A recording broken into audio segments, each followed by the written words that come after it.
Halo, jadi gue hari ini sama Mas Andika. Yoi. Halo Mas, nih gue mau nanya-nanya mengenai pasar modal dan investasi. Oke. Lu kan udah lebih lama nyemplung duluan lah ya. Hmm. Pertama nih Mas, Oke. kan katanya Unilever itu salah satu emiten yang bagus buat investasi jangka panjang karena secara fundamental bagus. Ya. Tapi gue tadi barusan sebelum ngetek ini gue ngecek. Di tahun ini dia udah turun 32% dari awal tahun sampai sekarang. Ya. Terus kalau ditarik mundur 5 tahun, itu juga udah turun sekitar 40%-an lebih, dari 8.000 ke 5.000. Itu kenapa Mas? Padahal katanya fundamentalnya bagus. Oke. Kalau ngomongin soal saham ya, Iya. Ini kita ngomong soal perusahaan dulu. Benar. Ngomong soal perusahaan Unilever, dia itu kan marketnya sudah sangat saturated, sudah sangat mature. Benar. Ya kan? Jadi ketika misalnya dia mau memperluas market, itu butuh resource yang luar biasa banyak. Iya. Dan ini cukup susah, harus ada inovasi-inovasi yang gede karena Unilever itu gede banget gitu kan. Iya. Dari Sabang sampai Merauke siapa yang nggak tahu dan nggak menggunakan produknya sampai sekarang, butuh inovasi. Nah, terus yang jawaban kenapa harga sahamnya itu susah naik lagi gitu kan? Karena sekarang kalau lu perhatikan ya, saham itu kan ada tren-trenannya. Iya. Tahun 2020 tren farmasi. Tahun 2021 tren digital. Ya, digital Ya kan? dan perkembangan. Betul, cycle-nya juga berubah gitu kan. Jadi orang-orang yang punya duit besar itu juga banyak yang masuk ke memindahkan uangnya ke daerah sana. Jadi permintaan untuk saham-saham seperti ini kemungkinan belum akan muncul lagi. Jadi ya harus nunggu lagi kecuali nanti ada momentum baru ya. Yang menyebabkan ada nih inovasi anyar di sini gitu. Oh, jadi sebenarnya secara perusahaan tetap baik. Secara perusahaan gue lihat itu tetap baik ya. Tapi marketnya apakah akan berkembang atau enggak gitu. Jadi harus dilihat itu dulu. Nah, tapi kan Mas, kalau kita investasi di saham, kan yang dilihat harga saham Mas. Betul. Kalau dengan ditarik track record mundur 5 tahun itu lagi kayak nurun gitu, berarti maksud gua nggak ada satu emiten saham yang tepat buat di segala situasi kayak gitu. Kalau kita bilang apakah ada satu perusahaan yang bisa untuk segala situasi, gua meyakini tidak ada. Karena gini, iklim itu kan berubah-ubah gitu kan.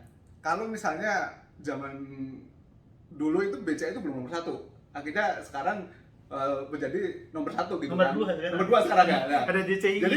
Jadi kan artinya ada perubahan-perubahan dalam siklus ekonomi gitu kan. Kita lihat makronya dulu nih. Kalau ngomongin yang bisa sama selama berpuluh tahun, gue rasa sih nggak ada ya bro ya. Oh, jadi nggak bisa tuh kita beli cicil saham, ya udah diemin aja. Bisa. Nah, cicil terus. Bisa, tetapi itu saham kan harganya naik-naik ya. Betul ya? Nah, yang gue maksud sebagai nomor 1 terus itu kan naik tetapi ada yang lebih tinggi gitu loh. Ya kan? Itu kan artinya ada nih saham-saham lain yang juga punya potensi gede. Gitu. Kalau kita ngambil yang cicil terus bisa aja, tetapi jangan lewatkan evaluasi sahamnya. Nah, yang jarang dilakukan adalah orang mikir ya udah gue beli tanpa gue evaluasi saham. Padahal menurut gue tetap harus ada evaluasi, entah itu 6 bulanan atau setahunan. Setiap laporan keuangannya keluar gitu. Oh, jadi yang penting tuh evaluasinya. Iya dong. Masa lo beli saham tapi lo nggak mau ngecek apakah perusahaan ini masih perform atau enggak? Ya itu nggak make sense. Iya, soalnya kan gue kalau baca-baca kan ya, katanya cari saham yang fundamentalnya kuat. Terus Unilever kan katanya kuat tuh.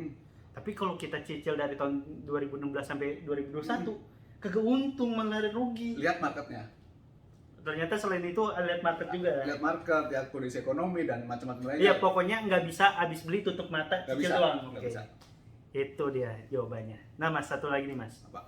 Gue sering ngomong juga, bandar. Lu kan bandar cuy. Bukan mana bandar? Bandar mana? Yang satu emiten cuma naruh 3 juta. Enggak ada. Nggak lebih dia, gue tau. Sudah lihat tadi. Mas, emang bandar tuh beneran ada Mas? Lo jebak gua lo ya pertanyaannya. Iya, maksud gua gini, kalau bener kan katanya bandar bisa naikin harga, bisa turunin harga. Jadi investor retail cuma jadi mainan doang. Oke, ini kalau gue bilang bandar mungkin akan terlalu kasar gitu. Bener. Kan, tapi konteksnya orang atau institusi atau segolongan orang yang punya duit gede itu beneran ada. Terus apakah uang ini bisa menggerakkan market? Bisa. Makanya salah satu ilmu dalam trading itu ada namanya bandarmologi juga gitu kan, yang lihat bagaimana keluar masuknya si uang-uang besar itu gitu kan, bagaimana akumulasi, distribusi dan lain sebagainya. Terus apakah investor retail itu hanya menjadi makanan mereka? Iya. Itu kan pertanyaan lo kan? Iya, jadi mainan doang karena harga mereka yang mainin. Oke. Kalau dibilang enggak, sebenarnya enggak gitu juga. Oke. Gitu ya. Kenapa? Karena gini, gue masih percaya bahwa yang namanya saham itu akan kembali ke basic perusahaannya, ya kan. Meskipun nanti kenaikan atau penurunannya tergantung bid and offer-nya. Yang lo bilang tadi, orang yang punya duit akan bisa menggerakkan, bisa menggerakkan, tetapi kan mungkin perusahaan-perusahaan yang skalanya kecil. Makanya kalau buat teman-teman yang belajar basic investment itu selalu disarankan yang kapitalisasi gede, biar tidak gampang goyang. Kan gitu. Kalau dibilang nggak mungkin ada orang yang bisa menggerakkan, ya kalau uangnya segede gaban yang kita nggak punya ya mungkin bisa gitu kan. Tetapi kalau apakah investor retail menjadi korban, gue rasa enggak, karena gue ngeliat sendiri beberapa temen yang sudah belajar investasi itu ada hasilnya juga, karena mereka benar-benar nganalisis nih, benar-benar nganalisis entah itu bagaimana pergerakan sahamnya, terus yang lo bilang tadi di awal fundamental, ya ada fundamental perusahaan dan market di luar sana yang dianalisis. Kita tahu sendiri teman kita, Rifan juga jadi salah satu investor sukses gitu kan, kan dia juga retail gitu sih. Oh, jadi retail nggak sepenuhnya bisa dikerjain bandar gitu ya, Mas? Kan retail tetap bisa untung. Retail tetap bisa untung. Kalau masalah dikerjain tidak dikerjain, makanya kita nggak tahu. Kita nggak tahu. Makanya gue itu kan nggak mungkin bisa melawan orang-orang yang punya uang gede, ya kan? Mereka punya gedung puluhan gitu kan. Gue naif kalau gue bilang gue bisa ngalahin mereka, itu naif. Tetapi yang gue lakukan adalah ya gue belajar, paling nggak kalau misalnya barang yang gue beli ini itu risikonya jauh lebih rendah daripada kalau gue nggak tahu nih barangnya yang gue beli gitu kan. Atau mungkin nggak bisa ngalahin, kita ikutin arusnya. Bisa juga, itu yang dalam ilmu bandarmologi yang dilakukan oleh teman-teman trader juga. Mas, gitu kan. nih satu lagi. Kan tadi dua kata lo. Enggak, ini nyambung nih soal nyambung soal bandar. Di Amerika kemarin kan sempet rame tuh, Mas.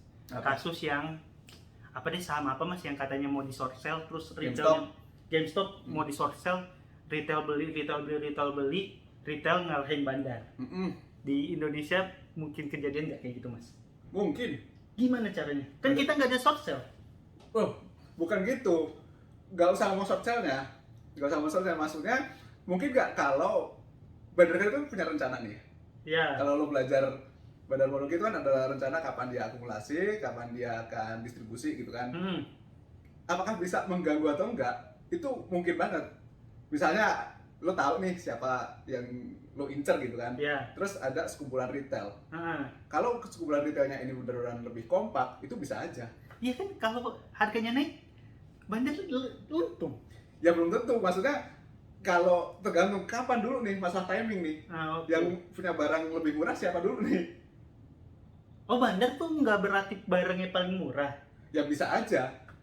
Tapi bisa jadi enggak juga. Bisa jadi enggak juga. Baru mulai, siapa tahu ada informasi lain dan lain sebagainya. Itu kan makanya market itu kan di Indonesia. Oh, bandar tuh bukan berarti harganya 50 perak ya, Mas? Ya enggak, Bro.